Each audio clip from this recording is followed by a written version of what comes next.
Hi friends, cap Gemini మీకు ఒక good news చెప్తుంది. 45,000 ఉద్యోగాలను కొత్తగా తీసుకుంటున్నామని చెప్తుంది. ప్రస్తుతం ఐటీ కంపెనీలని కూడా పెద్ద ఐటీ కంపెనీలు కూడా ఉద్యోగాలను తొలగిస్తూ ఉన్నాయి.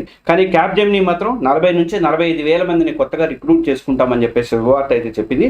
ఇందులో 35 నుంచి 45% వరకు కూడా ఎక్స్పీరియన్స్ ఉన్న వాళ్ళని తీసుకుంటారట. మిగతా వాళ్ళందరూ కూడా కొత్త వాళ్ళకి, ఫ్రెషర్స్కి అవకాశం అనేది ఇవ్వబోతుంది. ఫ్రాన్స్ కేంద్రంగా ఉన్నటువంటి ఈ క్యాప్ జెమినీలో ఇండియన్ ఆఫీస్లో ప్రస్తుతం 175,000 మంది పనిచేస్తున్నారు. భారత్లో క్యాంపస్ హైరింగ్ ద్వారా ఫ్రెషర్స్ని ఉద్యోగంలోకి తీసుకోవాలని చెప్పేసి కంపెనీ అయితే 50కి పైగా కాలేజీలు కానీ క్యాంపస్లలో రిక్రూట్మెంట్ అయితే క్యాంపస్ రిక్రూట్మెంట్ అయితే చేయబోతుంది. ఇది వీళ్ళందరికీ కూడా ఏఐ మీద ట్రైనింగ్ ఇచ్చేసేసి వాళ్ళందరినీ ఏ జాబులలోకి తీసుకుంటున్న అవకాశాలు అయితే ఉన్నాయని చెప్పి కంపెనీ ప్రకటించింది. ప్రస్తుత సీజన్ హైరింగ్ అయితే కొనసాగుతుందని ఆర్టిఫిషియల్ ఇంటెలిజెన్స్లో శిక్షణ ఇచ్చి వీళ్ళందరినీ కూడా, ఎందుకంటే ఆ ఉద్యోగాలన్నీ ఇప్పుడు ఆర్టిఫిషియల్ ఇంటెలిజెన్స్ లేక ఉద్యోగాలు పోతున్నాయి కాబట్టి వీళ్ళందరికీ కూడా ఆర్టిఫిషియల్ ఉద్యోగాలు ఇచ్చే దాంట్లో ట్రైనింగ్ ఇచ్చి ఉద్యోగాలు అనేది ఇవ్వబోతుంది.